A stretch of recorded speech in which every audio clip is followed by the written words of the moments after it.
Hi viewers, welcome to Anil tuition YouTube channel. So ఎవరైతే group 2 mains కి prepare అవుతున్నారో వాళ్ళందరికీ కూడా ఉపయోగపడే విధంగా మనం మన ఛానల్లో ఏపీ హిస్టరీ, అదే విధంగా ఇండియన్ పాలిటిక్స్ సంబంధించినటువంటి వీడియోస్ అనేవి కంటిన్యూస్ గా సిలబస్ లో ఏ విధంగా అయితే మెన్షన్ చేశారో అదే విధంగా మనం ప్రతి పాయింట్ ని కూడా ఏంటంటే మీకు అందరికీ కూడా సింపుల్ గా అర్థమయ్యే విధంగా నా యొక్క సొంత నోట్స్ రూపంలో మీ అందరికీ కూడా అందించడం జరుగుతుంది. సో గత వారం రోజులకి ఏంటంటే మనం ఎటువంటి వీడియో కూడా అప్లోడ్ చేయడం జరగలేదు. ఎందుకంటే కనుక నేను ఎలక్షన్ డ్యూటీలో ఉండడం వల్ల, అదే విధంగా ఇతర అనేక కారణాల వల్ల ఏంటంటే ఈ వారం రోజుల్లో నేను ఈ యొక్క గ్రూప్ 2 కి సంబంధించినటువంటి వీడియోస్ అప్లోడ్ చేయలేదు. బట్ ఈ రోజు నుంచి ఏంటంటే మీకు ప్రామిస్ చేస్తున్నాను, ఖచ్చితంగా ఈ యొక్క ఏపీ హిస్టరీ గురించి, అదే విధంగా ఇండియన్ పాలిటిక్స్ సంబంధించినటువంటి సిరీస్ అనేవి మనం కంటిన్యూ చేసుకుందాం. ఆల్రెడీ ఇంతవరకు ఏదైతే వీడియోస్ అనేవి అప్లోడ్ చేశానో అవన్నీ కూడా మీరు ఒకసారి చూడండి. ఇంకా ఎవరైనా సరే కనుక మీలో ఆ వీడియోస్ చూడకపోతే కనుక మన ఛానల్లో ఆల్రెడీ ప్లేలిస్ట్ రూపంలో ఏపీ హిస్టరీకి సంబంధించిన, అదే విధంగా ఇండియన్ పాలిటిక్స్ సంబంధించినటువంటి వీడియోస్ అనేవి మన ప్లేలిస్ట్ లోనే అందరూ కూడా ఫాలో అవ్వండి. సో ఎవరైతే గ్రూప్ 2 కి సిన్సియర్ గా ప్రిపేర్ అవుతున్నారో వాళ్ళందరికీ కూడా మన వీడియోస్ ని షేర్ చేయండి. సో ఇంక మన డీటెయిల్స్ లోకి వెళ్ళిపోతే ఈ యొక్క రాజ్యాంగ పరిషత్ అంటే ఏంటంటే, ఫస్ట్ ఆఫ్ ఆల్ మనం ఇప్పుడు చదువుతున్నటువంటి రాజ్యాంగం కానీ, లేదా ఇప్పుడు ఫాలో అవుతున్నట్టు మన రూల్స్ అనేవి ఏవైతే ఉన్నాయో ఇవన్నీ కూడా మనం దేని నుంచి ఫాలో అవుతున్నాం అంటే మన రాజ్యాంగం నుంచి మనం ఫాలో అవుతున్నాం. అంటే మన కాన్స్టిట్యూషన్ అనేది ఏదైతే ఉందో ఆ కాన్స్టిట్యూషన్ రూల్స్ కానీ, రెగ్యులేషన్స్ కానీ ఇవన్నీ కూడా ఏంటంటే తయారు చేయడానికి మరి ఇప్పుడు మనం ఫాలో అవుతున్నాం కదా.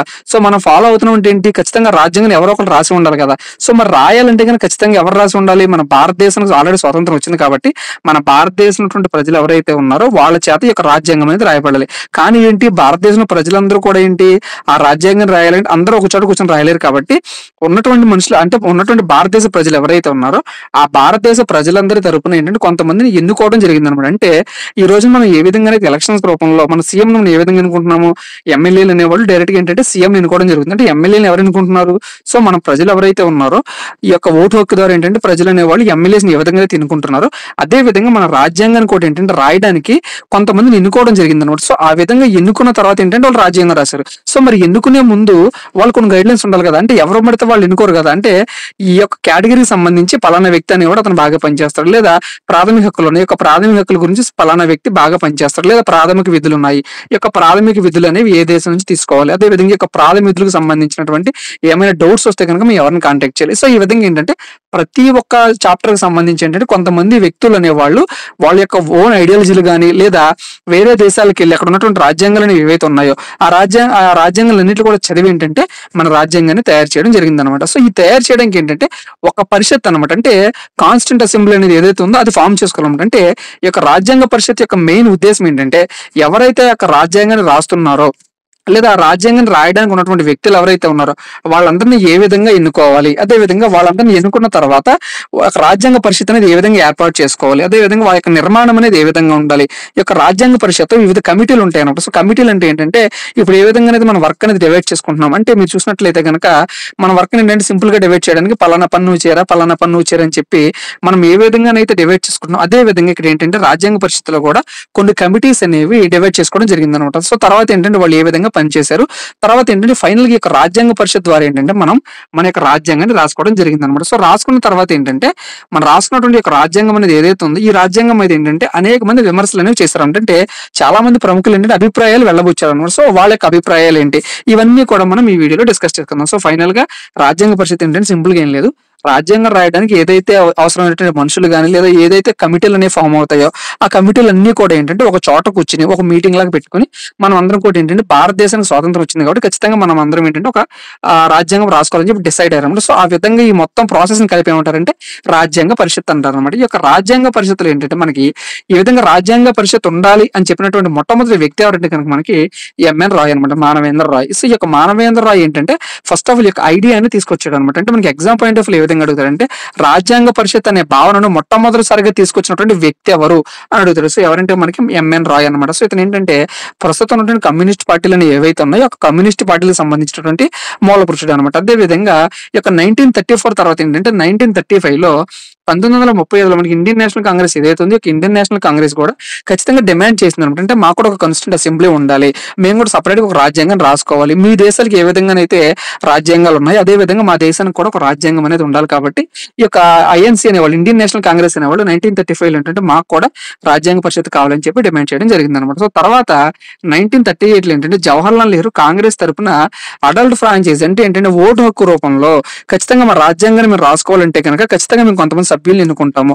ఆ సభ్యులను కూడా ఏంటంటే ఎన్నుకునే విధానం ద్వారా అంటే ప్రత్యక్షంగా మేమే ఎన్నుకుని మా ద్వారానే రాజ్యాంగం రాయాలని చెప్పి 1938 మనకి జవహర్లాల్ నెహ్రూ ఏంటంటే కాంగ్రెస్ తరపున డిమాండ్ చేయడం జరిగింది. సో తర్వాత ఏంటంటే 1940 ఆగస్ట్ ఆఫర్ అంటే మనకి బ్రిటిష్ వాళ్ళు 1940 ఆగస్ట్ ఆఫర్ అనేది ఆల్రెడీ మనకి ఇచ్చారని చూసాం. అంటే ఈ యొక్క ఆగస్టులో ఏంటంటే వాళ్ళు బ్రిటిష్ గవర్నమెంట్ వాళ్ళు మీ యొక్క రాజ్యాంగాన్ని మీరు రాసుకోవచ్చు, ఈ యొక్క రాజ్యాంగానికి సంబంధించిన రాజ్యాంగ పరిషత్తుని ఏంటంటే మేము ఏర్పాటు చేస్తామని చెప్పి 1940 ఆగస్ట్ ఆఫర్ ఏదైతే వాళ్ళు మనకి ఇచ్చారో ఆ ఆఫర్ లో వాళ్ళు ఏంటంటే చెప్పడం జరిగింది. సో తర్వాత 1942 ఏంటంటే రెండో ప్రపంచ యుద్ధం ఎప్పుడైతే జరుగుతుంది, ఇక రెండో ప్రపంచ యుద్ధం తర్వాత ఏంటంటే మీరు గనక మాకు హెల్ప్ చేసినట్లయితే అంటే బ్రిటన్ తరపున గనక మీరు ఇండియాలో ఉన్నటువంటి వాళ్ళు ఎవరైతే ఉన్నారో మీరు గనక బ్రిటన్ తరపున గనక మాతో హెల్ప్ చేసినట్లయితే మీకు ఖచ్చితంగా ఇక రెండో ప్రపంచ యుద్ధం తర్వాత రాజ్యాంగ రచన మీరు ఏదైతే కోరుకుంటున్నారో ఈ యొక్క రాజ్యాంగ పరిషత్ సంబంధించినటువంటి అవకాశాలు అనేవి, ఈ యొక్క రాజ్యాంగ పరిషత్ సంబంధించినటువంటి పూర్తి వివరాలన్నీ కూడా మేము మీకు ఇస్తామని చెప్పి 1942 మనకి వాళ్ళు చెప్పడం జరిగింది అనమాట. సో తర్వాత ఏంటంటే దానికి అనుగుణంగా వీళ్ళు క్రిప్స్ మిషన్ కూడా పంపించడం జరిగింది. 1942 ఈ యొక్క రెండో ప్రపంచ యుద్ధం తర్వాత క్రిప్స్ మిషన్ పంపించి మన భారతదేశంలో పరిస్థితి ఎలా ఉంది, వాళ్ళు ఏ విధంగా ఉన్నారు అని స్టడీ చేయడానికి ఏంటంటే మనకి క్రిప్స్ మిషన్ అనేది పంపించని చెప్పి ఆల్రెడీ మనం ప్రీవియస్ వీడియోలో డిస్కస్ చేసుకున్నాం. సో ఇదే విధంగా 1934 నుంచి స్టార్ట్ అయినటువంటి ఈ యొక్క రాజ్యాంగ పరిషత్ అనే కాన్సెప్ట్ ఏదైతే ఉందో ఇది 1942 వచ్చేసరికి ఎండ్ అయిపోయింది అనమాట. సో తర్వాత ఏంటంటే ఈ యొక్క క్రిప్స్ మిషన్ ఏం చేసిందంటే సరే ఖచ్చితంగా ఈ యొక్క భారతదేశానికి రాజ్యాంగ పరిషత్ అంటే రాజ్యాంగాన్ని రాసుకోవడానికి అవసరమైనటువంటి ఈ యొక్క రాజ్యాంగ పరిషత్ ఏదైతే ఉందో ఈ యొక్క రాజ్యాంగ రచనకు అదే విధంగా ఈ యొక్క రాజ్యాంగ పరిషత్ కూడా ఏంటంటే మేము అవకాశం కల్పిస్తామని చెప్పి ఈ యొక్క క్రిప్స్ మిషన్ ఏంటంటే ప్రతిపాదన అనేది ప్రతిపాదించడం జరిగింది అనమాట. సో దీన్ని ఎవరు ఒప్పుకున్నారంటే ఇండియన్ నేషనల్ కాంగ్రెస్ ఏదైతే ఉంది ఇది ఒప్పుకుంది అనమాట. కానీ ముస్లిం లీగ్ ఏంటంటే ఒప్పుకోలేదు అనమాట. సో ఎందుకని ముస్లిం లీగ్ ఏంటంటే ఈ విధంగా కనుక ఒప్పుకుంటే కనుక ఖచ్చితంగా వాళ్ళు ఏంటంటే ఇండియాని పాకిస్తాన్ డివైడ్ చేయకుండా కేవలం ఇండియాకి మాత్రమే వాళ్ళు రాజ్యాంగం రాసుకోవడానికి పర్మిషన్ ఇస్తారని చెప్పి వాళ్ళకు ఉన్నటువంటి అపోహ ఏంటంటే మాకు ఎట్టి పరిస్థితుల్లోనూ అవసరం లేదు, ఈ యొక్క కాన్స్టిట్యూంట్ అసెంబ్లీ ఏదైతే ఉందో ఇది రెండుగా కావాలి అంటే భారతదేశానికి ఒక కాన్స్టిట్యూంట్ అసెంబ్లీ కావాలి, అదే విధంగా పాకిస్తాన్ కూడా ఒక కాన్స్టిట్యూంట్ అసెంబ్లీ కావాలని చెప్పి ముస్లిం లీగ్ వాళ్ళు ఎవరైతే ఉన్నారో ఈ యొక్క ముస్లిం లీగ్ నాయకులందరూ కూడా ఏంటంటే రిజెక్ట్ చేయడం జరిగింది అనమాట. సో తర్వాత ఏం జరిగిందంటే క్యాబినెట్ మిషన్ వచ్చినాం 1946 మనకి క్యాబినెట్ మిషన్ ప్లాన్ అనమాట. అంటే ఈ విధంగా 1 by 1 అనేది ఈ విధంగా ప్రాసెస్ అనేది జరుగుతుంది అనమాట. సో 1946 మనకి ఈ విధంగా క్యాబినెట్ మిషన్ వచ్చిన తర్వాత ఏంటంటే ఇది కూడా ఏం చేసిందంటే ఖచ్చితంగా మేము మీకు ఈ యొక్క క్యాబినెట్ మిషన్ ప్లాన్ ఏంటంటే మీరు రాజ్యాంగ పరిషత్ ద్వారా మీరు రాజ్యాంగాన్ని రాసుకోవచ్చు అని చెప్పి చెప్పడం జరిగింది. తప్పగా ఏం చేసిందంటే ఇక ముస్లిం లీగ్ అనే వాళ్ళు ఒప్పుకోవడం జరిగింది అనమాట. అంటే అంతకు ముందు ఏంటంటే వాళ్ళు ఒప్పుకోలేదు, బట్ ఎలాగోలాగా ఇండియన్ నేషనల్ కాంగ్రెస్ వాళ్ళు ఏం చేశారంటే ఇక్కడ ఉన్న ముస్లిం లీగ్ పెద్దలు ఎవరైతే ఉన్నారో వాళ్ళందరూ కూడా ఒప్పించారంట. సో ఎప్పుడైతే ఈ విధంగా ఒప్పుకున్నారో ఇక మన రాజ్యాంగ పరిషత్ రాసుకోవడానికి లేదా మన రాజ్యాంగ పరిషత్ గురించి అడుగు అనేది పడింది అనమాట. సో ఈ విధంగా మనకి ఎగ్జామ్ పాయింట్ ఆఫ్ వ్యూ ఏంటంటే ఏ విధంగా యొక్క రాజ్యాంగ పరిషత్ సంబంధించినటువంటి సంవత్సరం వైజ్ అంటే ప్రతి ఇయర్ వైజ్ ఏ విధంగా జరిగినటువంటి ఇన్సిడెంట్స్ అన్ని కూడా మనం గుర్తుంచుకోవాలన్నమాట. సో ఈ విధంగా రాజ్యాంగ పరిషత్ అనే భావనను మొట్టమొదటిసారిగా తీసుకొచ్చినటువంటి వ్యక్తి ఎవరంటే కనుక మనకి మానవేంద్ర రాయ్ అనమాట. అలా కాకుండా ఏ రాజకీయ పార్టీ యొక్క రాజ్యాంగ పరిషత్ ఉండాలని చెప్పి సూచించిందంటే కనుక మనకి స్వరాజ్ పార్టీ. అలా కాకుండా అధికారికంగా గుర్తించినటువంటి పార్టీ ఏదంటే కనుక మనకి ఇండియన్ నేషనల్ కాంగ్రెస్ అనమాట. సో ఈ విధంగా 1946 జరిగినటువంటి యొక్క క్యాబినెట్ మిషన్ సూచనలు అనుసరించి మనకి యొక్క రాజ్యాంగ పరిషత్ అనేది ఏర్పడింది అనమాట. సో రాజ్యాంగ పరిషత్ ఏర్పడింది కదా, సో రాజ్యాంగ పరిషత్ ఏర్పడిన తర్వాత ఎలక్షన్స్ అనేవి జరిగాయి అంటే జనరల్ గా ఏంటంటే మనకి ప్రస్తుతం ఉన్న డెమోక్రసీ ఏ విధంగా అయితే ఉందో అదే విధంగా మీరు ఊహించుకున్నాను అంటే మీరు ఆ విధంగా కనుక ఇష్యూమ్ చేసుకుంటే కనుక ఈ యొక్క పాలిటిక్స్ సంబంధించి మీ కాన్సెప్ట్ అనేది గుర్తుందన్నమాట. సో ఎప్పుడైతే ఈ విధంగా రాజ్యాంగ పరిషత్ అనేది ఏర్పడిందో 1946 ఏంటంటే మనకి జూన్ నుంచి జూలై మధ్యలో ఎలక్షన్స్ అనేవి జరిగినాయి అనమాట. సో ఎలక్షన్ జరిగిన తర్వాత ఏంటంటే కొంతమంది ఎన్నుకున్నారు అనమాట. సో అంతా కూడా మనం మాట్లాడుకుందాం. సో ఎన్నుకున్న తర్వాత ఏంటంటే 1946 మనకి నవంబర్లో ఏంటంటే ఈ యొక్క రాజ్యాంగ పరిషత్ అనేది ఏదైతే ఉందో ఈ యొక్క రాజ్యాంగ పరిషత్ అనేది ఫామ్ అయింది అనమాట. సో రాజ్యాంగ పరిషత్ అనేది ఫామ్ అయింది. సో ఎలక్షన్స్ అనేవి స్టార్ట్ అయినాయి అనమాట. ఇప్పుడు రాజ్యాంగ పరిషత్ ఫామ్ అయిందంటే ఏంటి, ఎన్నుకోవాలి కదా మరి.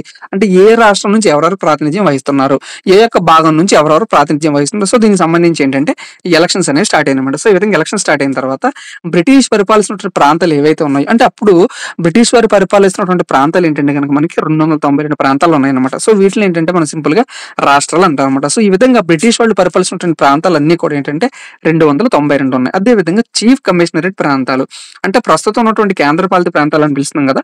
సో ఈ విధంగా అప్పట్లో ఏంటంటే వీళ్ళు ఏంటంటే చీఫ్ కమిషనరేట్ ప్రాంతాలు అనేవాళ్ళు. సో ఈ విధంగా ఇవి ఏంటంటే 4 ప్రాంతాల కింద ఉన్నాయి. అదే విధంగా స్వదేశీ సంస్థానాలు. సో స్వదేశీ సంస్థానాలు అంటే ఎవరైతే రాజులు పరిపాలిస్తున్నారు వీళ్ళు కూడా ఏంటంటే బ్రిటిష్ వాళ్ళు కిందే ఉండేవాళ్ళు, వాళ్ళు కప్పం కట్టుకుంటూ బట్ ఏంటంటే సామంతులుగా అంటే అంటే ఈ యొక్క సామ్రాజ్యాలను ఏవైతే ఉన్నాయో చిన్న చిన్న సామ్రాజ్యాలు అన్ని కూడా పరిపాలించుకున్నటువంటి వాళ్ళు ఏంటంటే స్వదేశీ సంస్థలు. సో ఈ విధంగా ఎలక్షన్ స్టార్ట్ అయిన తర్వాత బ్రిటిష్ పాలిత ప్రాంతాల నుంచి 292 మందిని ఎన్నుకోవడం జరిగింది. చీఫ్ కమిషనరేట్ ప్రాంతాల నుంచి 4 ఎన్నుకోవడం జరిగింది. స్వదేశీ సంస్థానాల నుంచి మనకి 93 మందిని ఎన్నుకోవడం జరిగింది. అంటే ఏ విధంగా ఎన్నుకున్నారంటే అది కూడా ఇంపార్టెంట్ అనమాట. అంటే ఇక బ్రిటిష్ పరిపాలిస్తున్న ప్రాంతాలు ఏవైతే ఉన్నాయో రాష్ట్రాలు ఉన్నాయో ఈ యొక్క రాష్ట్రాల్లో ఏంటంటే ఎలక్షన్స్ అనేవి ఇండైరెక్ట్ గా జరిగినాయి అనమాట. అంటే ఆ రాష్ట్రానికి సంబంధించినటువంటి శాసనసభ సభ్యులు ఎవరైతే ఉన్నారో ఆ సభ్యులందరూ కూడా ఏంటంటే ప్రతి 10 లక్షల మందికి ఒకరిని ఎన్నుకోవడం జరిగింది అనమాట. అంటే ఆ విధంగా ప్రతి 10 లక్షలకు సంబంధించి ఒక్కొక్కరిని ఎన్నుకోవడం జరిగింది. సో అదే విధంగా బ్రిటిష్ పాలిత ప్రాంతాల నుంచి ఆ విధంగా 292 మందిని ఎన్నుకోవడం జరిగింది. సో చీఫ్ కమిషనరేట్ ప్రాంతాల నుంచి 4 స్వదేశీ సంస్థానాలు ఏవైతే ఉన్నాయో ఒక స్వదేశీ సంస్థానాలు ఏంటంటే ఎన్నుకోవడం కాదు, ఇక్కడ ఉన్నటువంటి రాజు ఎవరైతే ఉన్నాడో ఆ పరిపాలిస్తున్నటువంటి రాజు ఎవరైతే ఉన్నాడో ఈ రాజు ఏంటంటే ఒక సభ్యుని నామినేట్ చేయడం జరిగింది అనమాట. బట్ ఏంటంటే ఇక స్వదేశీ సంస్థానాల రాజులు ఎవరైతే ఉన్నారో వీళ్ళందరూ కూడా ఏంటంటే ఈ యొక్క రాజ్యాంగ పరిషత్ సంబంధించినటువంటి భావనలో కానీ లేదా రాజ్యాంగ పరిషత్ సంబంధించినటువంటి ఈ యొక్క కృషి అనేది ఏదైతే ఉందో దాంట్లో పాల్గొలేదు అనమాట. అంటే పాల్గొనేది ఎవరంటే మనకి ఈ యొక్క బ్రిటిష్ పరిపాలిత ప్రాంతాలు ఏవైతే ఉన్నాయో వాళ్ళు, అదేవిధంగా చీఫ్ కమిషనర్ ప్రాంతాలు అయినటువంటి ఒక నలుగురు మాత్రమే ఈ యొక్క రాజ్యాంగ పరిషత్ సంబంధించినటువంటి భావనలో వాళ్ళు ప్రాతినిధ్యం వహించడం జరిగింది అనమాట. సో ఈ విధంగా జరిగిన తర్వాత ఏంటంటే మరి ఎలక్షన్స్ అనేవి జరిగిన తర్వాత ఆటోమేటిక్ రిజల్ట్స్ అనేవి రావాలి కాబట్టి సో రిజల్ట్స్ అనేవి ఏ విధంగా వచ్చాయంటే ఇండియన్ నేషనల్ కాంగ్రెస్ అనే వాళ్ళు ఏంటంటే 208 సీట్స్ ని గెలుచుకోవడం జరిగింది అనమాట. అదే విధంగా ముస్లిం లీగ్ ఎవరైతే ఉన్నారో ఈ యొక్క ముస్లిం లీగ్ వాళ్ళు ఏంటంటే 73 సీట్లను గెలుచుకోవడం జరిగింది. అదే విధంగా ఇండిపెండెన్స్ అనమాట. సో ఇండిపెండెన్స్ ఎవరైతే ఉన్నారో అంటే ఇప్పుడు మనం చూసినట్లయితే జనరల్ గా ప్రధాన రాజకీయ పార్టీలు కాకుండా ఏంటంటే కొంతమంది ఇండిపెండెంట్ గా పోటీ చేస్తుంటారు కదా. సో ఆ విధంగా ఇండిపెండెంట్ గా పోటీ చేసిన వాళ్ళు కూడా ఏంటంటే గెలవడం జరిగింది. సో వాళ్ళు ఎంతమంది అంటే 15 మంది అనమాట. అంటే రాజ్యాంగ పరిషత్తుకు నియామక సభ్యుల సంఖ్య అని కూడా అడగొచ్చు అనమాట. మనల్ని ఇండిపెండెన్స్ అన్నా సరే లేదా నియామక సభ్యుల సంఖ్య ఎంత అంటే కనుక మనకి 15 మంది అనమాట. సో ఈ విధంగా ఎన్నికలు అనేవి స్టార్ట్ అయింది, రిజల్ట్స్ కూడా వచ్చేసినాయి అనమాట. సో ఇప్పుడు ఏం జరిగిందంటే రిజల్ట్స్ వచ్చేసాయి కాబట్టి సో రిజల్ట్స్ వచ్చేసిన తర్వాత ఏంటంటే ఇండియన్ నేషనల్ కాంగ్రెస్ వాళ్ళు ఎవరైతే ఉన్నారో వాళ్ళు ఏంటంటే మన భారతదేశాన్ని విభజన కట్టే పరిస్థితులను ఒప్పుకోలేదు. బట్ ఈ యొక్క ముస్లిం లీగ్ అనే వాళ్ళు ఎవరైతే ఉన్నారో ఈ యొక్క ముస్లిం లీగ్ వాళ్ళు ఏంటంటే ఈ యొక్క ఇండియన్ నేషనల్ కాంగ్రెస్ ప్రతిపాదిస్తున్నటువంటి యొక్క రాజ్యాంగం ఏదైతే ఉందో దాంట్లో మేము పాల్గొన్నాము, ఎందుకంటే మాకు ఖచ్చితంగా ఒక సపరేట్ దేశం అనేది కావాలని చెప్పి ఈ యొక్క ముస్లిం లీగ్ వాళ్ళు ఏంటంటే జరిగినటువంటి పరిణామాల ప్రభావంగా మన భారతదేశం 2గా డివైడ్ చేసి భారతదేశంగా అదేవిధంగా పాకిస్తాన్ కింద డివైడ్ చేయడం జరిగింది. సో ఈ విధంగా ఎప్పుడైతే జరిగిందో ఈ యొక్క ముస్లిం లీగ్ వాళ్ళు ఇంకా విభజన తర్వాత ఎలా ఉందంటే పరిస్థితి ముస్లిం లీగ్ వాళ్ళు సపరేట్ గా పాకిస్తాన్కి వెళ్ళిపోయారు. కాబట్టి విభజన తర్వాత మన ఇండియన్ నేషనల్ కాంగ్రెస్ నుంచి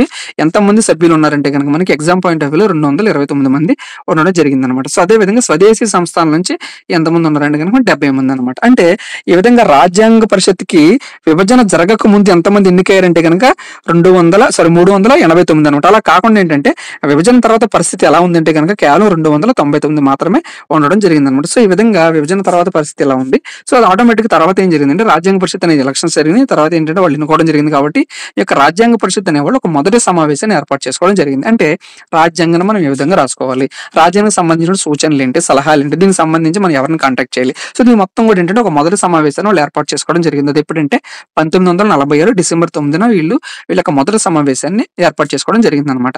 సో ఆల్రెడీ ముస్లిం లీగ్ వాళ్ళు ఎవరైతే ఉన్నారో అంటే ప్రస్తుతం ఇండియాలో ఉన్నటువంటి ముస్లిం లీగ్ పార్టీ వాళ్ళు కూడా ఏంటంటే దీన్ని బాయ్కాట్ చేయడం జరిగింది. ఆల్రెడీ పాకిస్తాన్కి వెళ్ళిపోయినటువంటి ముస్లిం లీగ్ వాళ్ళు ఎవరైతే ఉన్నారో వాళ్ళు పాకిస్తాన్ దేశానికి వెళ్ళిపోవడం జరిగింది. మన ఇండియాలో ఉన్నటువంటి ముస్లిం లీగ్ తరపున గెలిచినటువంటి వాళ్ళు ఎవరైతే ఉన్నారో వాళ్ళు ఏంటంటే ఈ యొక్క సమావేశాన్ని బాయ్కాట్ చేయడం జరిగింది. అంటే వాళ్ళు పాల్గొనలేదన్నమాట.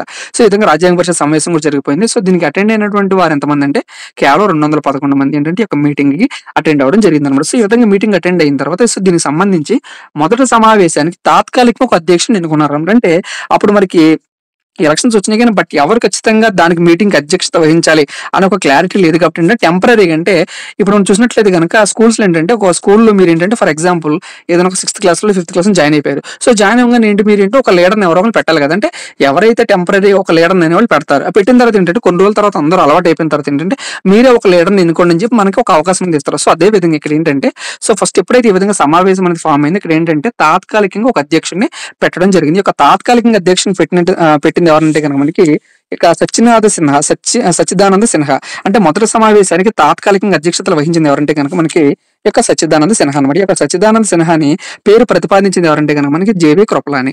అదే విధంగా వైస్ ప్రెసిడెంట్ ఇక తాత్కాలికంగానే వైస్ ప్రెసిడెంట్ ఉపాధ్యక్షుడు ఎవరంటే కనుక మనకి ఫ్రాంక్ ఆంటోనీ అనమాట. అంటే ఈ విధంగా టెంపరీగా ఈ యొక్క మొదటి సమావేశానికి అధ్యక్షత వహించింది సచ్చిదానంద సిన్హా. ఇతను బలపరిచింది ఎవరంటే కనుక ప్రతిపాదించింది జేబీ కృపలాని. అదేవిధంగా ఉపాధ్యక్షుడు ఎవరంటే కనుక మనకి ఫ్రాంక్ ఆంటోనీ. సో తర్వాత ఏంటంటే ఎలక్షన్ జరిగిపోయినాయి కాబట్టి ఎన్నుకున్నది ఎవరంటే అంటే ఇక రాజ్యాంగ పరిషత్తుకి శాశ్వత అధ్యక్షుడిగా ఎన్నుకుంది. అంతకుముందు ఏంటంటే తాత్కాలికంగానే ఒక పేరు అనేది ప్రతిపాదించడం జరిగింది. బట్ ఇక్కడ ఏంటంటే ఎన్నుకున్నది, అందువల్ల ఏంటంటే శాశ్వత అధ్యక్షుడి కింద బాబు రాజేంద్ర ప్రసాద్ ని ఇక్కడ ఎన్నుకోవడం జరిగింది అనమాట. సో ఉపాధ్యక్షుడి కింద హెచ్సి ముఖర్జీని ఎన్నుకోవడం జరిగింది అనమాట. సో ఈ యొక్క విటి కృష్ణమాచారి ఎవరైతే ఉన్నారో ఈ యొక్క విటి కృష్ణమాచారిని ఏంటంటే రెండవ ఉపాధ్యక్షుడి కింద ఈ యొక్క రాజ్యాంగ పరిషత్ ఏదైతే ఉందో ఈ యొక్క రాజ్యాంగ పరిషత్ శాశ్వత రెండవ ఉపాధ్యక్షుడి కింద మనకి ఈ యొక్క విటి కృష్ణమాచారిని ఎన్నుకోవడం జరిగింది అనమాట. సో దీని గురించి ఎగ్జామ్ పాయింట్ ఆఫ్ వ్యూలో చాలా సార్లు బిట్లు అడగడం జరిగింది. సో ఎలా అడిగాడంటే ఈ యొక్క రాజ్యాంగ పరిషత్తుకి శాశ్వత ప్రతిపాదికన అధ్యక్షుడు ఎవరంటే కనుక మనకి బాబు రాజేంద్ర ప్రసాద్, మొట్టమొదటి ఉపాధ్యక్షుడు ఎవరంటే కనుక హెచ్సి ముఖర్జీ. అలా కాకుండా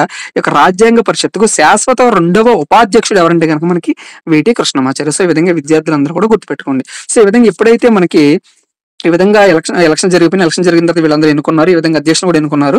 సో దీని తర్వాత ఏంటంటే డిసెంబర్ మనకి 13, 1946 ఏంటంటే Jawahar Lal Nehru objective resolution pass చేయడం జరిగింది. అంటే ఏంటంటే మన భారతదేశం ఖచ్చితంగా ఒక రాజ్యాంగం అనేది ఉండాలి. ఈ రాజ్యాంగంలో ఏంటంటే ఖచ్చితంగా ప్రతి ఒక్క భారతీయులు ఏంటంటే ప్రత్యక్షంగా కానీ లేదా పరోక్షంగా కానీ పాల్గొనాలని చెప్పి మనకు సంబంధించిన ఆశయాలు అనేవి ఏవైతే ఉన్నాయో అంటే మన భారతదేశానికి సంబంధించినటువంటి ఆశయాలు, మన భారతీయులకు సంబంధించినటువంటి కోరికలు ఏవైతే ఉన్నాయో ఇవన్నీ కూడా ఏంటంటే ఖచ్చితంగా మేము తీరుస్తామని చెప్పి యొక్క ఆశయాలు తీర్మానం, దీన్ని ఆబ్జెక్టివ్ రెజల్యూషన్ అంటారు. సో దీన్ని జవహర్ లాల్ నెహ్రూ ఏంటంటే ప్రపోజ్ చేయడం జరిగింది. సో ఈ విధంగా ప్రపోజ్ చేసిన తర్వాత జనవరి 22, 1947లో దీన్ని యాక్సెప్ట్ చేయడం అనేది జరిగింది అనమాట. సో అంటే డేట్స్ కూడా ఒకసారి మీరు గుర్తుపెట్టుకోండి. సో ఈ విధంగా జరిగిన తర్వాత ఏంటంటే రాజ్యాంగ పరిషత్కి ఒక కార్యదర్శిని కూడా నియమించడం జరిగింది. సో అతను ఎవరంటే కనుక హెచ్విఆర్ అయ్యంగార్. అదే విధంగా ఈ యొక్క రాజ్యాంగ పరిషత్కి సంబంధించి అడ్వైజరీ కమిటీ అంటే సలహాలు, సూచనలు ఇవన్నీ కూడా ఇచ్చేది ఎవరంటే కనుక మనకి బెనగల్ రావు అనమాట. సో ఇతను ఏమంటారంటే బిఎన్ రావు అని చెప్పి పిలవడం జరుగుతుంది అనమాట. సో ఈ విధంగా ఎలక్షన్ జరిగిన తర్వాత మనకి ఈ యొక్క రాజ్యాంగ పరిషత్కి సంబంధించి శాశ్వత అధ్యక్షుల్ని, అదేవిధంగా టెంపరీ అధ్యక్షుల్ని, ఉపాధ్యక్షులు వాళ్ళందరినీ కూడా ఎన్నుకోవడం జరిగింది. సో ఇవన్నీ కూడా ఎన్నుకున్న తర్వాత ఏంటంటే రాజ్యాంగ పరిషత్కి సంబంధించి వివిధ కమిటీలు అనేవి ఫామ్ అయ్యాయి అనమాట. అంటే రాజ్యాంగ పరిషత్ నుంచి మనకి ప్రధానంగా ఏర్పడినటువంటి కమిటీలు ఏంటంటే కనుక మనకి 13గా పేర్కొనడం జరిగింది. కానీ బట్ ఏంటంటే వాస్తవంగా పనిచేసినటువంటి కమిటీలు ఏంటంటే కనుక మనకి 22 కమిటీలు అనేవి ఈ యొక్క భారత రాజ్యాంగానికి సంబంధించి ఏ విధంగా అంటే ఒక్కొక్క కమిటీలు అంటే ఒక్కొక్క సభ్యుడు ఉంటాడు. ఆ సభ్యుడు ఏంటంటే ఒక్కొక్క టాపిక్ సంబంధించినటువంటి మన రాజ్యాంగం రాసుకోవాలి. దానికి సంబంధించినటువంటి అంటే మనం ఏ విధంగా ఈరోజు సిలబస్ లో ప్రతి ఒక్క చాప్టర్ కి సంబంధించి సైడ్ హెడ్డింగ్స్ అనేవి ఏ విధంగా ఉంటాయో అదే విధంగా ఒక్కొక్క కమిటీకి సంబంధించి ఒక్కొక్క పనిని ఏంటంటే వాళ్ళు చేయడం జరిగింది అనమాట. సో ఈ విధంగా మేజర్ కమిటీస్ అదేవిధంగా మైనర్ కమిటీస్ కింద వీటిని డివైడ్ చేయడం జరిగింది అనమాట. సో రెండో విభజన ఏంటంటే విధాన నిర్ణాయక కమిటీ అదేవిధంగా ఆ విషయ నిర్ణాయక కమిటీ కింద కూడా డివైడ్ చేయడం జరిగింది. సో మళ్ళీ చెప్తున్నాం మనం ఏంటంటే ఈ విధంగా వివిధ కమిటీలను ఫామ్ చేసుకోవడం జరిగింది. ఇందులో ఏంటంటే మేజర్ కమిటీస్ అదేవిధంగా మైనర్ కమిటీస్ ని డివైడ్ చేయడం జరిగింది. రెండవ విభజన కింద ఏంటంటే కొన్ని టెక్స్ట్ బుక్స్ లో ఏంటంటే మేజర్ అదేవిధంగా మైనర్ డివిజన్స్ అని ఉంటుంది. కొన్ని టెక్స్ట్ బుక్స్ లో ఏంటంటే విధాన నిర్ణాయక కమిటీలు అదేవిధంగా విషయ నిర్ణాయక కమిటీలు ఉంటుంది. సో అంటే ఏంటంటే విధాన నిర్ణయ కమిటీలు ఏంటంటే పాలసీస్ అనమాట. అంటే దీనికి సంబంధించి అసలు ఏమేమి ఉండాలి అవన్నీ కూడా పాలసీస్ అనేవి ఉంటాయి కాబట్టి ఆ పాలసీ నిర్ధారించడానికి విధాన నిర్ణాయక కమిటీ అనేవాళ్ళు ఉపయోగపడ్డారు అనమాట. అదేవిధంగా రెండవ కమిటీ ఎవరంటే విషయ నిర్ణాయక కమిటీలు. అంటే ఏంటంటే ఏదైతే యొక్క విధాన నిర్ణయ కమిటీలో సభ్యులు ప్రతిపాదించారో వాళ్ళకి సంబంధించి వాళ్ళు ప్రతిపాదించిన అన్ని కూడా అసలు సాధ్యమేనా, వాళ్ళు ప్రతిపాదించిన అన్ని కూడా మన రాజ్యాంగంలో పొందుపరచవచ్చు అని చెప్పి ఈ విధంగా డివైడ్ చేయడం అనేది జరిగింది అనమాట. సో ఈ విధంగా డివైడ్ చేసిన తర్వాత ఉన్నటువంటి యొక్క కమిటీల్లో అతిపెద్ద కమిటీ ఏదని చెప్పి చాలాసార్లు ఎగ్జామ్ పాయింట్ ఆఫ్ వ్యూ అది ఏంటంటే మనకి సలహా కమిటీ. సో దీని ఏంటంటే అడ్వైజరీ కమిటీ అంటారు. సో దీనికి అధ్యక్షత వహించింది ఎవరంటే మనకి వల్లభాయ్ పటేల్ అన్నమాట. సో దీని గురించి మనం ఆ తర్వాత మాట్లాడుకుందాం. సో నెక్స్ట్ ప్రధానమైన కమిటీ యొక్క రాజ్యాంగ పరిషత్కి సంబంధించి ఇంపార్టెంట్ కమిటీ ఏది అని ఎగ్జామ్ పాయింట్ ఆఫ్ వ్యూ అడిగినట్లయితే కనుక డ్రాఫ్టింగ్ కమిటీ. సో దీన్ని తెలుగులో ముసాయిదా కమిటీ అంటారు. ఈ యొక్క ముసాయిదా కమిటీ అనేది ఆగస్టు 29, 1947 ఈ యొక్క ముసాయిదా కమిటీ అనేది ఏదైతే ఉందో ముసాయిదా ఏంటంటే సింపుల్ గా రాజ్యాంగం మొత్తం రాసేసిన తర్వాత ఏంటంటే దానికి సంబంధించి బ్లూ ప్రింట్ అనమాట. సో ఈ విధంగా బ్లూ ప్రింట్ ఏమంటారంటే ముసాయిదా అంటారు అనమాట. సో ఈ విధంగా ఈ యొక్క ముసాయిదా కమిటీకి సంబంధించి డ్రాఫ్టింగ్ కమిటీకి సంబంధించినటువంటి కమిటీ ఏంటంటే ప్రధానమైనటువంటి కమిటీ ముసాయిదా కమిటీ అనమాట. సో ఈ విధంగా డ్రాఫ్టింగ్ కమిటీ ఏదైతే ఉందో ఈ యొక్క డ్రాఫ్టింగ్ కమిటీలు ఏంటంటే 7 సభ్యులు అనేవాళ్ళు ఉన్నారండి. ఈ యొక్క డ్రాఫ్టింగ్ కమిటీ ఏంటి ఏదైతే ఒక రాజ్యాంగం అనేది తయారైందో రాజ్యాంగం తయారైన తర్వాత దాంట్లో ఉన్నటువంటి లోటుపాట్లు అనేవి ఏమైనా ఉన్నాయి అంటే ప్రింట్ చేయకముందే ఇంకేమైనా సరే దాంట్లో లోటుపాట్లు ఉన్నాయని చెప్పి ఈ యొక్క డ్రాఫ్టింగ్ కమిటీ ఏదైతే ఉందో ఇక ముసాయిదా కమిటీకి చైర్మన్ కింద మనకి డాక్టర్ బిఆర్ అంబేద్కర్ ఏంటంటే అధ్యక్షత వహించడం జరిగింది. ఈ యొక్క ముసాయిదా కమిటీలు ఏంటంటే మనకి 7 సభ్యులు ఉండడం జరిగింది అనమాట. సో దీన్ని కూడా మీరు గుర్తుపెట్టుకోవడానికి నేను సింపుల్ గా మీకు ట్రిక్ అనేది డిజైన్ చేసి చూడండి. అదేంటంటే ఎంతమంది 7 సభ్యులు అనేవాళ్ళు ఉండడం జరిగింది. సో దీంట్లో ఏంటంటే ఆ 7గురిలో మొట్టమొదటి ముగ్గురు ఎవరంటే మనకి ఈ విధంగా ట్రిపుల్ ఏ గుర్తుపెట్టుకోండి. అంటే ఏ ఏ ఏ ఈ విధంగా గుర్తుపెట్టుకోండి. ఈ విధంగా గుర్తుపెట్టుకుంటే మొదటి ఏంటంటే అంబేద్కర్ అనమాట. సో ఈ యొక్క డాక్టర్ బిఆర్ అంబేద్కర్ ఎవరైతే ఉన్నాడో ఇతను ఏంటంటే చైర్మన్ అనమాట. అదేవిధంగా రెండవ ఏంటంటే అయ్యంగార్ అనమాట. సో అయ్యంగార్ ఏంటంటే మనకి గోపాలస్వామి అయ్యంగార్ అనమాట. సో ఈ విధంగా మొట్టమొదటి వ్యక్తి చైర్మన్ ఎవరంటే గనక మనకి డాక్టర్ బిఆర్ అంబేద్కర్. అదేవిధంగా రెండవ ఏంటంటే అయ్యంగార్ కింద గుర్తుపెట్టుకోండి. అంటే గోపాలస్వామి అయ్యంగార్. అదేవిధంగా మూడో ఏంటంటే అల్లాడి కృష్ణస్వామి అయ్యర్ అనమాట. అసలు ఈ విధంగా ఆల్రెడీ మీరు ముగ్గురిని గుర్తుపెట్టుకోవడం జరిగిందనమాట. సో ఇంకా మిగిలినటువంటి నలుగురులో ఇంకొక ముగ్గురిని ఏ విధంగా గుర్తుపెట్టుకోవాలంటే మీరు ఎంఎంఎం ఈ విధంగా గుర్తుపెట్టుకోండి. ఎంఎంఎం అంటే ఏంటంటే ఎం అంటే ఎం స్టాండ్స్ ఫర్ మున్షి. అదేవిధంగా ఇంకొక ఎం ఏంటంటే మహమ్మద్ షాదుల్లా. ఇంకొక ఎం అంటే ఏంటంటే మిత్తర్ అనమాట. అంటే ఈ విధంగా మిగిలినటువంటి ముగ్గురు ఎవరంటే మనకి కేఎం మున్షి, అదేవిధంగా మహమ్మద్ సయ్యద్ షాదుల్లా, ఇంకొకరు ఎవరంటే కనుక బిఎల్ మిత్తర్ అనమాట. సో ఈ విధంగా ఇంకొక ముగ్గురు కూడా మీరు గుర్తుపెట్టుకోవచ్చు అనమాట. సో నెక్స్ట్ ఏంటంటే ఇక్కడ చివరిగా ఉన్న ఇద్దరు సభ్యులు ఎవరైతే ఉన్నారో ఈ యొక్క మిత్తర్, అదేవిధంగా ఈ యొక్క ఖైతాన్ లాస్ట్ వ్యక్తి ఎవరంటే మనకి ఖైతాన్ అనమాట. 7వ సభ్యుడు అనమాట.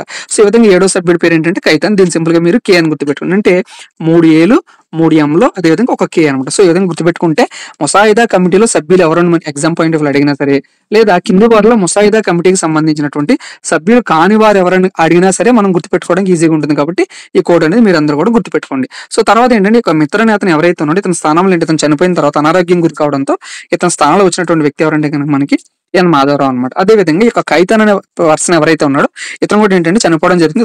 ఇతని ప్లేస్ లో నిర్మించబడినటువంటి వ్యక్తి ఎవరంటే కనుక మనకి టిటి కృష్ణమాచారి అనమాట. సో ఈ విధంగా ఈ యొక్క ముసాయిదా కమిటీ ఫామ్ అయింది. ఈ యొక్క ముసాయిదా కమిటీలో సభ్యులను కూడా అందరం కూడా గుర్తుపెట్టుకున్నాం అనమాట. సో నెక్స్ట్ ఏంటంటే ఈ యొక్క ముసాయిదా కమిటీ ఏంటంటే ఫస్ట్ ఆఫ్ ఆల్ ఫిబ్రవరిలో 1948లో ఒక డ్రాఫ్ట్ అనేది, అంటే ఒక ఏదైతే తయారు చేశారో వాళ్ళందరూ కూడా ఏంటంటే ఒక డ్రాఫ్ట్ అనేది 1948 ఫిబ్రవరిలో వాళ్ళు రిలీజ్ చేయడం జరిగింది. సో తర్వాత దీంట్లో ఉన్నటువంటి తప్పులు ఏమైనా ఉన్నాయని చెప్పి దాన్ని మళ్ళీ సవరణలు చేసి ఆ విధంగా సవరణలు చేసిన తర్వాత మనకి ఫైనల్ డ్రాఫ్ట్ అనేది ఎప్పుడు ప్రొడ్యూస్ చేశారంటే మనకి అక్టోబర్ 1948 ఈ యొక్క ఫైనల్ డ్రాఫ్ట్, అంటే మన ప్రస్తుతం ఉన్నటువంటి భారత రాజ్యాంగం ఏదైతే ఉందో ఆ యొక్క రాజ్యాంగం సంబంధించినటువంటి ఫైనల్ డ్రాఫ్ట్ అనేది మనకి అక్టోబర్ 1948లో రిలీజ్ చేయడం జరిగింది అనమాట. సో తర్వాత ఏంటంటే ఏ పర్సన్ ఏ యొక్క కమిటీస్ అధ్యక్షత వహించాడు. సో దీని నుంచి డెఫినెట్ గా బిట్ వస్తుంది అనమాట. కాబట్టి నేను ప్రతి ఒక్కరికి కూడా మీకు అందరికీ కూడా సింపుల్ గా అర్థమయ్యే విధంగా ఏ పర్సన్ ఏ కమిటీలకు అధ్యక్షత వహించాడు అవన్నీ కూడా ఏంటంటే మీకు సింపుల్ గా చెప్తే చూడండి. అదేంటంటే first of all Jawaharlal Nehru. ఈ యొక్క జవహర్లాల్ నెహ్రూ ఎటువంటి కమిటీస్ అధ్యక్షత వహించాడంటే స్టేట్స్ కమిటీ అనమాట. సో స్టేట్ అంటే రాష్ట్రం కాబట్టి రాష్ట్రాలకు సంబంధించినటువంటి సంప్రదింపులు ఏమైనా ఉన్నాయి అంటే ఏ రాష్ట్రానికి సంబంధించినటువంటి గైడ్ లైన్స్ అనేవి రిలీజ్ చేయాలి. ప్రతి ఒక్క రాష్ట్రంతో ఏంటంటే సంప్రదించిన తర్వాత వాళ్ళకు ఉన్నటువంటి అభిప్రాయాలు ఏంటి అవన్నీ కూడా మన రాజ్యంలో ఏ విధంగా పొందుపరచాలి ఇవన్నీ కూడా ఏంటంటే స్టేట్స్ కమిటీ అంటారు. ఈ యొక్క స్టేట్స్ కమిటీకి ఏంటంటే నెహ్రూ అనే అతను అధ్యక్షత వహించడం జరిగింది. అదేవిధంగా యూనియన్ పవర్స్, అంటే కేంద్రానికి సంబంధించినటువంటి పవర్స్ అనేవి ఏ విధంగా ఉండాలి అంటే యూనియన్ పవర్స్ అనేవి స్టేట్ పవర్స్ అయినా సరే యూనియన్ పవర్స్ అయినా సరే దీనికి సంబంధించిన అధ్యక్షుడు ఎవరంటే మనకి జవహర్లాల్ నెహ్రూ అనమాట.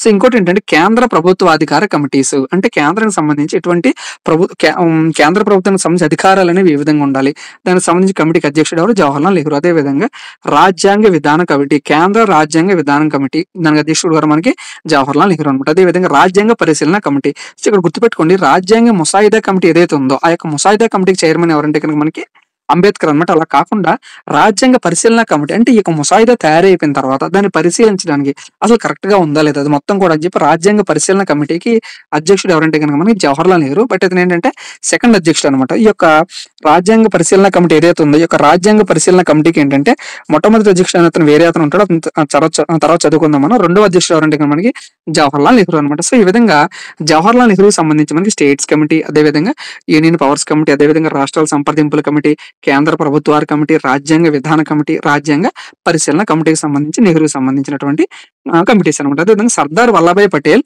అధ్యక్షత వహించినటువంటి కమిటీలు ఏంటంటే సలహా సంఘం, వెరీ వెరీ ఇంపార్టెంట్. దీని ఏమంటారంటే అడ్వైజరీ కమిటీ అంటారు. అంటే సలహా సంఘానికి యొక్క సలహా సంఘం ఏదైతే ఉందో అడ్వైజరీ కమిటీ ఏదైతే ఉందో ఈ యొక్క అడ్వైజరీ కమిటీకి అధ్యక్షులు ఎవరంటే కనుక మనకి సర్దార్ వల్లభాయ్ పటేల్. ఈ యొక్క సలహా సంఘం ఏదైతే ఉందో ఈ యొక్క సలహా సంఘం కూడా ఏంటంటే 4 ఉపసంఘాలు అనేవి ఉన్నాయన్నమాట. Very very important. ఇక 4 ఉపసంఘాలకి సంబంధించినటువంటి కమిటీస్ ఏవంటే ప్రాథమిక హక్కుల సబ్ కమిటీ, అంటే మనం ఇప్పుడు ఉన్న ప్రాథమిక హక్కులు అనేవి ఏవైతే ఉన్నాయో ఈ యొక్క ప్రాథమికులు అన్నింటికి సంబంధించినటువంటి సబ్ కమిటీకి సంబంధించినటువంటి వాళ్ళు ఎవరంటే కనుక జేబీ కృపలాని. అదే అల్పసంఖ్యాకులు అంటే మైనారిటీకి సంబంధించినటువంటి సబ్ కమిటీకి అధ్యక్షత ఎవరంటే ఎవరంటే కనుక మనకి ఎస్సీ ముఖర్జీ. అదేవిధంగా ఈశాన్య రాష్ట్రాలు అనమాట, అంటే north east frontier tribal areas, అదేవిధంగా అస్సాం సబ్ కమిటీకి సంబంధించినటువంటి వ్యక్తి ఎవరంటే కనుక గోపీనాథ్ బార్డోలాయ్. అదేవిధంగా అస్సాం ప్రాంతాలను మినహాయించి మిగిలినటువంటి ఇతర ప్రాంతాలు అనేవి ఏవైతే ఉన్నాయో వాటిలన్నిటికి సంబంధించినటువంటి సబ్ కమిటీకి అధ్యక్షత వహించింది ఎవరంటే కనుక మనకి ఏవి టక్కర్ అనమాట. సో ఈ విధంగా సలహా సంఘం ఏదైతే ఉందో అడ్వైజరీ కమిటీకి ఏమో అధ్యక్షుడు సర్దార్ వల్లభాయ్ పటేల్. అదేవిధంగా ఉపసంఘాలను 4 ఉన్నాయి. ప్రాథమిక హక్కులకి ఏమో జేబీ కృపలాని, అల్పసంఖ్యాకులకు మైనారిటీ ఎస్సీ ముఖర్జీ, ఈశాన్య రాష్ట్రాన్ని సింపుల్ గా గుర్తుపెట్టుకుని ఇక ఈశాన్య రాష్ట్రాలకు సంబంధించి గోపీనాథ్ బార్డోలే. అదేవిధంగా అస్సాం ప్రాంతాలు మినహాయించి మిగిలినటువంటి ప్రాంతాలు ఏవైతే ఉన్నాయో వాటికి ఏవి టక్కర్ అనమాట. సో ఈ విధంగా సర్దార్ వల్లభాయ్ పటేల్ గురించి. సో తర్వాత ఏంటంటే ఇంకా రాష్ట్ర రాజ్యాంగ విధాన కమిటీకి ఎవరంటే కనుక మన సర్దార్ వల్లభాయ్ పటేల్. రాష్ట్రాల అధికార సలహాల కమిటీ కూడా సర్దార్ వల్లభాయ్ పటేల్. రాష్ట్రాలతో సంప్రదించేటువంటి కమిటీ ఏదైతే ఉందో దానికి అధ్యక్షుడు ఎవరంటే కనుక మనకి జవహర్లాల్ నెహ్రూ. అలా కాకుండా రాష్ట్రాల అధికారాల సలహా కమిటీకి అధ్యక్షుడు ఎవరంటే కనుక మనకి సర్దార్ వల్లభాయ్ పటేల్. సో ఈ రెండు కూడా చాలా డిఫరెన్స్ ఉంది, ఒకసారి అందరూ కూడా జాగ్రత్తగా నోట్ చేసుకోండి. సో తర్వాత ఏంటంటే డాక్టర్ బాబు రాజేంద్ర ప్రసాద్. ఇక డాక్టర్ బాబు రాజేంద్ర ప్రసాద్ కమిటీస్ ఏంటంటే రూల్స్ కమిటీ, అంటే ఎటువంటి ప్రొసీజర్స్ ఫాలో అవ్వాలి, ఎటువంటి రూల్స్ ఉండాలి, ఎటువంటి గైడ్ లైన్స్ ఉండాలి, ఇవన్నీ కూడా ఏంటంటే డాక్టర్ బాబు రాజేంద్ర ప్రసాద్. అదేవిధంగా ఆర్థికం మరియు స్టాఫ్ కమిటీ, అంటే ఫైనాన్షియల్ అండ్ స్టాఫ్ కమిటీకి అధ్యక్షత వహించింది ఎవరంటే కనుక డాక్టర్ బాబు రాజేంద్ర ప్రసాద్. అదేవిధంగా స్టీరింగ్ కమిటీ. ఇక స్టీరింగ్ కమిటీ ఏంటంటే ఇంపార్టెంట్ అనమాట, అంటే ఇప్పుడు ఏదైతే దీనికి సంబంధించినటువంటి కమిటీస్ అన్ని ఉన్నాయి, కమిటీస్ అన్నింటి కూడా హెడ్ ఎవరంటే కనుక మనకి స్టీరింగ్ కమిటీ. స్టీరింగ్ కమిటీకి అధ్యక్షత వహించింది డాక్టర్ బాబు రాజేంద్ర ప్రసాద్. అదేవిధంగా ఎడ్హాక్ కమిటీ ఆన్ నేషనల్ ఫ్లాగ్, అంటే జాతీయ జెండాకు సంబంధించి జాతీయ జెండా అనేది ఏ విధంగా ఉండాలి, అది ఈ జాతీయ జెండాకు సంబంధించినటువంటి కమిటీకి హెడ్ ఎవరంటే కనుక రాజేంద్ర ప్రసాద్ అనమాట, డాక్టర్ బాబు రాజేంద్ర ప్రసాద్. సో ఈ విధంగా రాజేంద్ర ప్రసాద్ సంబంధించిన రూల్స్ కమిటీ, ఆర్థిక మరియు స్టాఫ్ కమిటీ, స్టీరింగ్ కమిటీ, అదేవిధంగా ఎడ్హాక్ కమిటీ ఆన్ నేషనల్ ఫ్లాగ్ అనమాట. సో నెక్స్ట్ అంబేద్కర్ గురించి. అంబేద్కర్ గురించి ఆల్రెడీ మనం చదువుకున్న ముసాయిదా కమిటీ ఏదైతే ఉందో ముసాయిదా కమిటీకి రాజ్యాంగానికి సంబంధించిన ముసాయిదా కమిటీ అధ్యక్షులు ఎవరంటే మనకి డాక్టర్ బిఆర్ అంబేద్కర్. అలా కాకుండా రాజ్యాంగం సంబంధించి పరిశీలన కమిటీకి అధ్యక్షుడు ఎవరంటే కనుక మనకి జవహర్లాల్ నెహ్రూ అనమాట. సో నెక్స్ట్ జీవి మౌలంకర్. సో జీవి మౌలంకర్ అంటే ఏంటంటే ఇతనికి సంబంధించిన కమిటీ ఏంటంటే పార్లమెంట్ కి సంబంధించి, అంటే పార్లమెంట్ లో ఎటువంటి గైడ్ లైన్స్ ఉండాలి, అంటే పార్లమెంట్ సంబంధించి లోక్సభ అనేది ఏ విధంగా ఉండాలి, రాజ్యసభ అనేది ఏ విధంగా ఉండాలి, లోక్సభలో ఏ విధంగా అధ్యక్షుని ఎన్నుకోవాలి, స్పీకర్ని ఏ విధంగా ఎన్నుకోవాలి, రాజ్యసభలో ఏ విధంగా ఎన్నుకోవాలి. సో దీనికి సంబంధించి పార్లమెంట్, అదే విధంగా రాష్ట్రాలకు సంబంధించిన శాసనసభలు ఏవైతే ఉన్నాయో, అంటే లెజిస్లేటివ్ అసెంబ్లీస్ అనేవి ఏవైతే ఉన్నాయో, ఈ విధంగా పార్లమెంట్ కానీ శాసనసభకు సంబంధించినటువంటి నియమ నిబంధనలు అన్ని కూడా చూసేది ఎవరంటే మనకి జీవి మౌలంకర్ అనే అతను ఏంటంటే ఈ అధ్యక్షత అనేది వహించడం జరిగింది అనమాట. సో నెక్స్ట్ అల్లాడి కృష్ణస్వామి అయ్యర్. సో ఇతను ఏంటంటే credentials committee, very very important. Credentials కమిటీకి అధ్యక్షత వహించినటువంటి వ్యక్తి ఎవరు అని మన ఎగ్జామ్ పాయింట్ ఆఫ్ ఇస్తే కనుక అల్లాడి కృష్ణస్వామి అయ్యర్. అదేవిధంగా రాజ్యాంగ పరిశీలన కమిటీ. రాజ్యాంగ పరిశీలన కమిటీకి మెయిన్ అధ్యక్షత వహించింది ఎవరంటే కనుక అల్లాడి కృష్ణస్వామి అయ్యర్. సో రెండో వ్యక్తి ఎవరంటే కనుక మనకి జవహర్లాల్ నెహ్రూ అనమాట. సో నెక్స్ట్ ఏంటంటే మున్షి అనమాట, కేఎం మున్షి. కేఎం మున్షి ఏంటంటే order of business committee. Order of business కమిటీకి అధ్యక్షత వహించినటువంటి వ్యక్తి ఎవరంటే కనుక మనకి కేఎం మున్షి. అదేవిధంగా ఫైనాన్షియల్ కి సంబంధించి రాజ్యాంగం రాయాలంటే మన డబ్బు ఖర్చు అవుతుంది కాబట్టి ఎంత డబ్బు ఖర్చు చేయాలి, అదేవిధంగా ఏ విధంగా ఎటువంటి దేశాలనే వెళ్ళాలి, దానికి సంబంధించినటువంటి మొత్తం ఎక్స్పెన్సెస్ సంబంధించి ఫైనాన్షియల్ సంబంధించి చూసేది ఎవరంటే కనుక మనకి నళిని రంజని సర్కార్ అనమాట. సో నెక్స్ట్ ఇంకొకటి ఏంటంటే సుప్రీంకోర్టు. అంటే సుప్రీంకోర్టుకి సంబంధించినటువంటి గైడ్ లైన్స్ అనేవి ఏ విధంగా ఉన్నాయి, సుప్రీంకోర్టు అనేది ఏ విధంగా ఫామ్ అవ్వాలి, సుప్రీంకోర్టులో జడ్జెస్ అనేవాళ్ళు ఎంతమంది ఉండాలి, ఆ విధంగా దీనికి సంబంధించినటువంటి కమిటీకి హెడ్ ఎవరంటే వరదాచారి అయ్యర్ అనమాట. అదేవిధంగా లింగ్విస్టిక్ ప్రావిన్సెస్, అంటే భాషా ప్రాతిపదికన ఏవైతే రాష్ట్రాలు ఉన్నాయో ఆ రాష్ట్రాలను డివైడ్ చేయొచ్చా లేదా, ఏ విధంగా భాషా ప్రాతిపదికన ఉన్న రాష్ట్రాలు ఏవైతే ఉన్నాయో అవన్నిటిని డివైడ్ చేయొచ్చా లేదా అని చెప్పి చూసినటువంటి కమిటీకి హెడ్ ఎవరంటే కనుక ఎస్కే తార్ కమిషన్ అనమాట. సో ఇతని పేరు ఏంటంటే ఎస్కే తార్ అనమాట. ఇంకోటి ఏంటంటే పట్టాభి సీతారామయ్య. భోగరాజు పట్టాభి సీతారామయ్య ఎవరైతే ఉన్నాడో ఇతను కూడా వెరీ వెరీ ఇంపార్టెంట్. ఇతను ప్రత్యేకించి మన ఆంధ్రప్రదేశ్ సంబంధించినటువంటి వ్యక్తి అనమాట. సో ఇతను సభా కమిటీకి, అదేవిధంగా చీఫ్ కమిషనరేట్ ప్రాంతాలు, అంటే ప్రస్తుతం కేంద్రపాలిత ప్రాంతాలు ఏవైతే ఉన్నాయో ఆ కేంద్రపాలిత ప్రాంతాలు అన్నింటికి కూడా ఎవరంటే కనుక పట్టాభి రామన్. అంటే మీరు ఒకసారి అబ్జర్వ్ చేసినట్లయితే ఇక్కడ కేంద్ర ప్రభుత్వం ఏదైతే ఉందో ఈ కేంద్ర, అంటే పార్లమెంట్ కి సంబంధించి, అదేవిధంగా రాష్ట్రాలు ఏవైతే ఉన్నాయో శాసనసభలకు సంబంధించి హెడ్ ఎవరంటే కనుక మనకి జీవి మౌలంకర్ గుర్తుపెట్టుకున్నారు. అదేవిధంగా ప్రస్తుతం కేంద్ర పాలిత ప్రాంతాలను ఏవైతే ఉన్నాయో, అంటే చీఫ్ కమిషనరేట్ ప్రాంతాలకి హెడ్ ఎవరంటే కనుక పట్టాభి సీతారామయ్య. సో ఈ విధంగా మీరు ఏంటంటే కంపేర్ చేసుకుంటూ చదువుకుంటే మీకు ఈజీగా గుర్తుపెట్టుకోవడానికి ఛాన్స్ ఉంటుంది అనమాట. ఇంకోటి ఏంటంటే ఇక్కడ పేర్కొన్నటువంటి పైన ఉన్నటువంటి వ్యక్తులు ఎవరైతే ఉన్నారో వీళ్ళలో ఒక నలుగురు వ్యక్తుల గురించి మనం ఖచ్చితంగా చదువుకోవాలి. వాళ్ళు ఎవరంటే బిఎన్ రావు, అదేవిధంగా నళిని, అదేవిధంగా అయ్యర్, అదేవిధంగా ఎస్కే తారాముడు. సో వీళ్ళు నలుగురు ఎవరంటే కనుక వీళ్ళు రాజ్యాంగ పరిషత్ సభ్యులు కారనమాట. అంటే బెనగల్ నరసింహారావు కానీ, లేదా నళిని రంజని సర్కార్ ఎవరైతే ఉన్నారో వీళ్ళు కానీ, లేదా సుప్రీంకోర్టుకు సంబంధించినటువంటి వరదాచారి అయ్యర్ ఎవరైతే ఉన్నారో వరదాచారి హెచ్ఆర్ అయ్యర్ గాని, అదే విధంగా ఈ యొక్క ఎస్కే తార్ ఎవరైతే ఉన్నారో వీళ్ళు నలుగురు ఏంటంటే రాజ్యాంగ పరిషత్ సభ్యులు కారు. అంటే రాజ్యాంగ పరిషత్ నుంచి వీళ్ళు ఎన్నుకోలేదన్నమాట.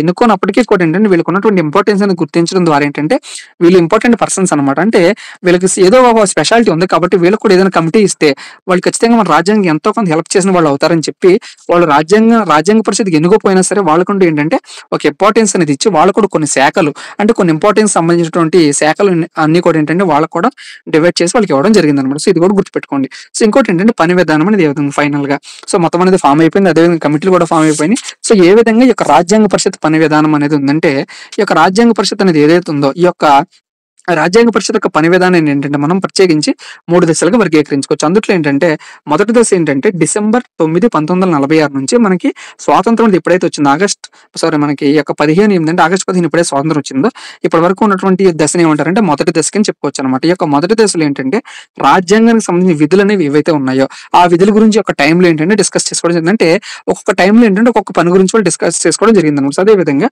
మొదటి దశలో మనకంటే డిసెంబర్ 9 నుంచి మనకి ఎప్పుడైతే స్వాతంత్రం వచ్చిందో ఆగస్టు 15 వరకు అప్పుడు ఏంటంటే రాజ్యాంగం సంబంధించిన విధులన్నీ కూడా ఏంటంటే ఆ టైంలో డిస్కస్ చేయడం జరిగింది. రెండవ దశలో ఏంటంటే మనకి 15/8/1947 అంటే మన స్వాతంత్రం వచ్చిన కాడ నుంచి 26/11/1949 అంటే మన రాజ్యాంగం అనేది ఎప్పుడైతే అమల్లోకి వస్తుందో ఈ యొక్క రాజ్యాంగం అమల్లోకి వచ్చే ముందు ఈ యొక్క రెండవ దశ టైం అనేది ఉంటుంది అనమాట. ఈ యొక్క రెండవ దశ టైంలో ఏంటంటే ఈ యొక్క రాజ్యాంగం సంబంధించిన విధులతో పాటు శాసనాలు అనేవి ఏ విధంగా ఉండాలి అంటే ఇప్పుడు మనం చదువుతున్న అమెండ్మెంట్స్ కానీ లేదా యాక్ట్స్ అనేవి చట్టాలు అనేవి ఏవైతే ఉన్నాయి శాసనాలు అనేవి ఏవైతే ఉన్నాయి యొక్క విధులు అదేవిధంగా శాసనాలకు సంబంధించి ఇవన్నీ కూడా ఏ టైంలో డిస్కస్ చేశారంటే ఈ యొక్క రెండవ దశ టైంలోనే డిస్కస్ చేసుకోవడం జరిగింది అనమాట. ఈ యొక్క రెండవ దశలో ఏంటంటే ఈ యొక్క రెండవ దశలో జరిగినటువంటి ఇంపార్టెంట్ డేట్స్ ఏవైతే ఉన్నాయో అక్కడ జరిగినటువంటి ఇన్సిడెంట్స్ ఏవైతే ఉన్నాయో ఇవన్నిటికి కూడా అధ్యక్షత వహించింది ఎవరంటే మనకి డాక్టర్ బాబు రాజేంద్ర ప్రసాద్ అనమాట. అదే విధంగా మూడవ దశ ఫైనల్ స్టేజ్ అనమాట.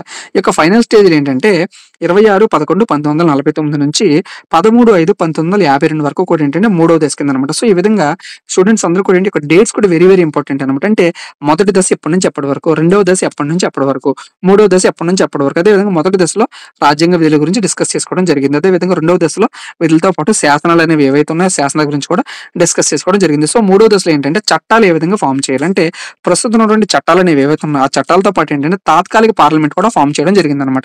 అంటే అప్పుడు ఎలక్షన్స్ అనేవి జరగలేదు కాబట్టి ఒక తాత్కాలిక పార్లమెంట్ అనేది ఎన్నుకున్నారు కాబట్టి ఆ తాత్కాలిక పార్లమెంట్ కి సంబంధించిన నియమ నిబంధనలు అదేవిధంగా చట్టాలకు సంబంధించి ఇవన్నీ కూడా ఏంటంటే మూడవ దశలో అంటే ఈ టైం జోన్లో ఏంటంటే వీళ్ళకి సంబంధించిన అంశాల మీద డిబేట్ అనేది డిస్కషన్స్ అనేవి చేయడం జరిగింది అనమాట. ఈ విధంగా తాత్కాలిక పార్లమెంట్ కి సంబంధించి ఎవరు చూసుకున్నారంటే మనకి జీవి మౌలంకర్ అధ్యక్షతన చూసుకోవడం జరిగింది అనమాట. సో ఈ విధంగా దశలు కూడా ఇంపార్టెంట్, దీనికి సంబంధించి డేట్స్ కూడా ఒకసారి గుర్తుపెట్టుకోండి అనమాట. సో ఈ విధంగా రాజ్యాంగ పరిషత్ కూడా ఫామ్ అయిపోయింది, ఎలక్షన్స్ జరిగిపోయిన విధంగా కమిటీస్ అనేవి ఉన్నాయి. కమిటీస్ తర్వాత ఏంటంటే వాళ్ళ పని విధానం కూడా మనం డిస్కస్ చేసుకున్నాం. సో ఫైనల్ గా ఏంటంటే ఒక రాజ్యాంగ పరిషత్ యొక్క చివరి సమావేశం అనేది ఎప్పుడు జరిగింది అంటే మొత్తం మీద ఎన్ని సమావేశాలు అంటే ఎన్నిసార్లు వాళ్ళు అటెండ్ అయ్యారు అంటే మన రాజ్యాంగం రాసుకోవడానికి ఏదైతే ఇక్కడ ఉన్నటువంటి రాజ్యాంగ సభ్యులు ఉన్నారో వాళ్ళందరూ కూడా ఎన్నిసార్లు అటెండ్ అయ్యారంటే కనుక 12 సార్లు అనమాట. అంటే దాన్ని ఏమంటారంటే 12 సమావేశాలు జరిగినాయి అంటే చెప్పి మనం చెప్పుకోవచ్చు. సో ఈ విధంగా 12 సమావేశాలు అనేవి రాజ్యాంగ పరిషత్ గురించి సమావేశాలు జరిగినాయి అనమాట. సో ఫైనల్ సమావేశం ఎక్కడ జరిగిందంటే మనకి 24/1/1950 అంటే మనకి జనవరి 24వ తారీఖున ఈ యొక్క రాజ్యాంగ పరిషత్ యొక్క చివరి సమావేశం అనేది జరిగిందనమాట. ఈ యొక్క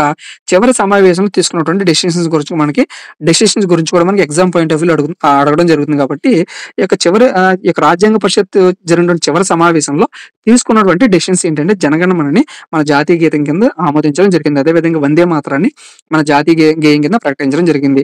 అదేవిధంగా తాత్కాలిక పార్లమెంట్ ఏదైతే ఉంది మన భారతదేశానికి తాత్కాలిక రాష్ట్రపతి కింద ఏంటంటే మనకి బాబు రాజేంద్ర ప్రసాద్ కూడా ఎన్నుకోవడం జరిగింది అనమాట. సో ఈ విధంగా చివరి సమావేశంలో తీసుకున్నటువంటి నిర్ణయాలు అనమాట. సో ఇంకోటి ఏంటంటే అమలు ఎప్పటి నుంచి అంటే మనకి రాజ్యాంగం ఎప్పటి నుంచి అమల్లోకి వచ్చిందంటే 26/1/1950 నుంచి అమల్లోకి వచ్చింది. మరి ఆమోదం ఎప్పుడు చేశారంటే 26/11/1949 అంటే 1949 సంవత్సరం నవంబర్ నెల 26వ తారీఖుని ఆమోదం అనేది పొందింది.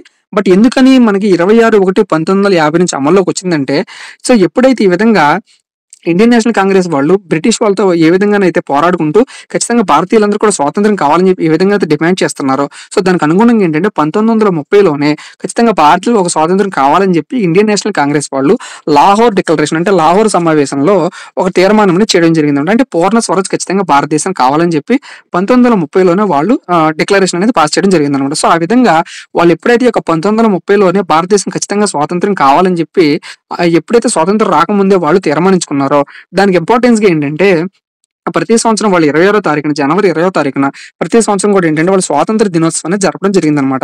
అంటే మనకి స్వాతంత్రం రానప్పటికీ కూడా వాళ్ళకు ఉన్నటువంటి ఆకాంక్ష ఏంటంటే ఖచ్చితంగా భారతదేశం స్వాతంత్రం వస్తుంది కాబట్టి ప్రతి సంవత్సరం కూడా జనవరి 26న మేమందరం కూడా భారతదేశానికి స్వాతంత్ర దినోత్సవం రావాలి, భారతదేశం స్వాతంత్ర దినోత్సవం జరుపుకుంటుందని చెప్పి స్వాతంత్ర దినోత్సవం జరిపేవాళ్ళు అనమాట. సో దానికి ఉన్న ఇంపార్టెన్స్ గుర్తుపెట్టుకుని దానికి ఉన్న ఇంపార్టెన్స్ గుర్తుపెట్టుకున్న కారణం ఏంటంటే రాజ్యాంగం మనకి 26/11/1949 ఆమోదించినప్పటికీ కూడా దాన్ని అమల్లోకి ఎప్పుడు తీసుకురావడం జరిగిందంటే 26 జనవరి 1950 అనమాట. సో ఆ విధంగా ఆమోదించినటువంటి తేదీకి అదేవిధంగా అమల్లోకి వచ్చినటువంటి తేదీకి కూడా ఇంపార్టెన్స్ ని విద్యార్థులందరూ కూడా గుర్తుపెట్టుకున్నారు అనమాట. సో ఈ విధంగా రాజ్యాంగ పరిషత్ ఆమోదించినటువంటి 26/11/1949 డేట్ ఏదైతే ఉందో సో దీన్ని ఏమంటారంటే నవంబర్ 26ని మనం జాతీయ న్యాయ దినోత్సవంగా జరుపుకోవడం జరిగింది. సో తర్వాత మనకు వచ్చినటువంటి ప్రైమ్ మినిస్టర్ నరేంద్ర మోడీ గారు ఏంటంటే 2015 నుంచి నవంబర్ 26వ తేదీ రాజ్యాంగ దినోత్సవం కింద జరుపుకోవాలని చెప్పి నిర్ణయించడం జరిగింది అనమాట. సో ఈ విధంగా జాతీయ న్యాయ దినోత్సవం అన్నా సరే లేదా రాజ్యాంగ అవతరణ దినోత్సవం అన్నా సరే లేదా రాజ్యాంగ దినోత్సవం అన్నా సరే ఎప్పుడంటే కనుక మనకి నవంబర్ 26 అనమాట. సో ఇది